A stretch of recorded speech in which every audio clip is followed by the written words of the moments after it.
আপনারা সরাসরি দেখছেন হুমায়ুন কবিরের প্রসঙ্গে মুখ খুললেন অধীর চৌধুরী, কংগ্রেসের নেতা। দেখুন, হুমায়ুন কবির বলছে আমি আগে মুসলিম, সেই কথা ভালো করে মনোযোগ দিয়ে শুনবেন।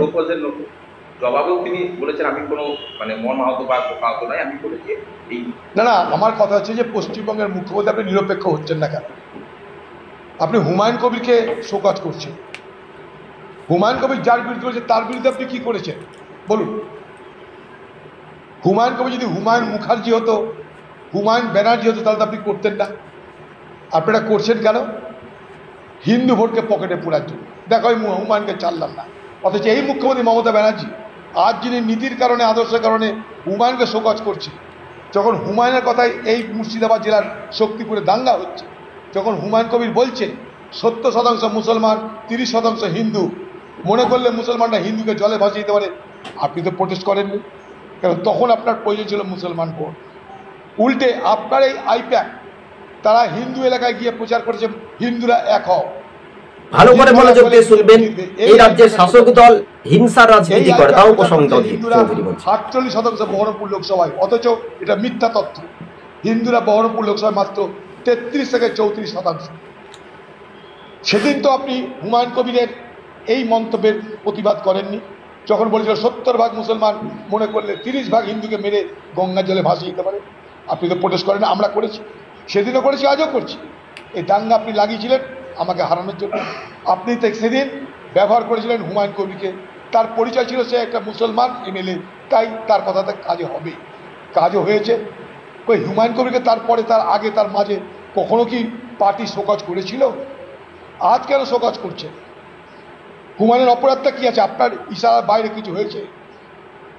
হুমায়ুন কবির যদি হুমায়ুন অধিকারী হতো, হুমায়ুন ব্যানার্জি হতো, আপনি এটা করতে পারতেন?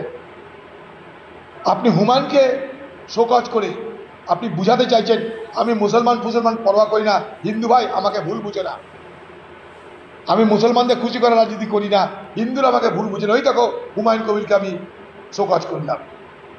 হুমায়ুন কবিরকে শোকজ করার আগে মুখ্যমন্ত্রী মমতা ব্যানার্জি নিরপেক্ষ হয়ে যার বিরুদ্ধে হুমায়ুন কবির বলেছে তার বিরুদ্ধে কি করেছেন আপনি? প্রথম প্রশ্ন আমার, চালাকি করছেন কেন? আপনি চালাকি করছেন কেন? এই হুমায়ুন কবিরকে আপনারা ব্যবহার করেছেন, এই হুমায়ুন কবিরকে আপনারা বড়ে তৈরি করেছেন। হ্যাঁ দর্শক বন্ধুগণ, আপনারা সেই প্রতিক্রিয়াটি দেখলেন যে হুমায়ুন কবির যার বিরুদ্ধে শুভেন্দু অধিকারীর বিরুদ্ধে অভিযোগ করলেন আর মাননীয় মুখ্যমন্ত্রী নাটকবাজি শুরু করে দিলেন।